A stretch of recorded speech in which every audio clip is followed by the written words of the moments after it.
My family, last place has to take the GED. Oh, That's awful. So you have to get a certain score, you got to do it again.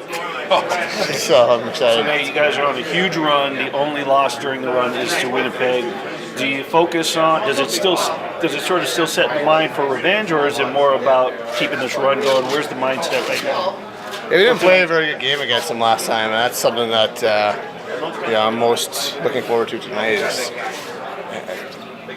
I don't like to single out a game and be like a revenge game because we lost it, but it's just that we didn't play well. And I think that's you lay the foundation a lot. This time of year, if you're going to see teams later on with how you want to play and recent memory, will always plays a factor thing. So I think it's something that you just lay some foundation down for if you see these guys again.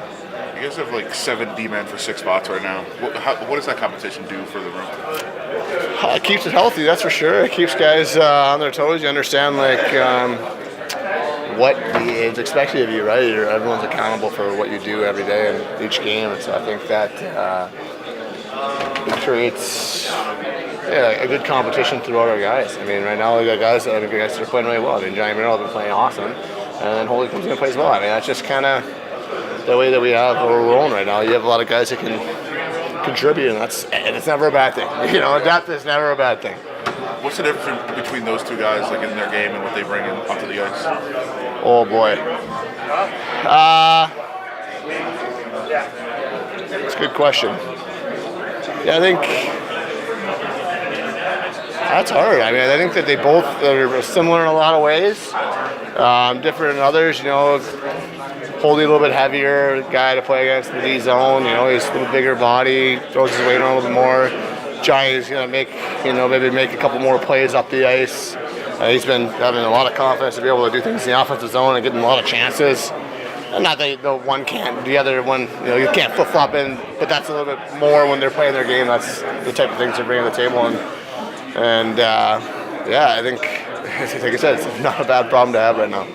Winnipeg was pretty vocal about circling this game when they come into town every year, especially considering what happened in the playoffs last year. Do you guys take that into account? Do you expect an absolute A game from teams like that really want to come in here and take it to you? Absolutely. I mean, this is these games have history to them. Recent history where they beat us in our here at home, and history from last year. Right? I think that the stuff doesn't really blow over.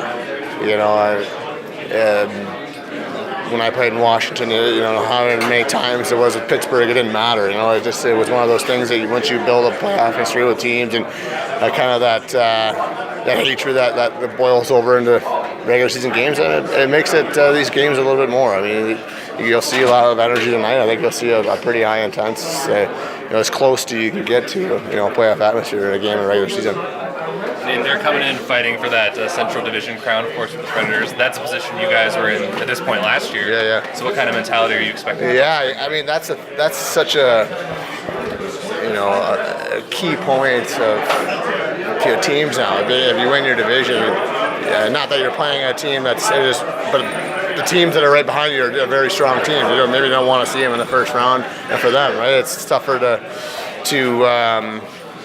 come out without any bumps and bruises against heavier teams like a St. Louis or like a Nashville. So it's just incredibly important for them, and I think that's the reason why this game has some serious implications to it.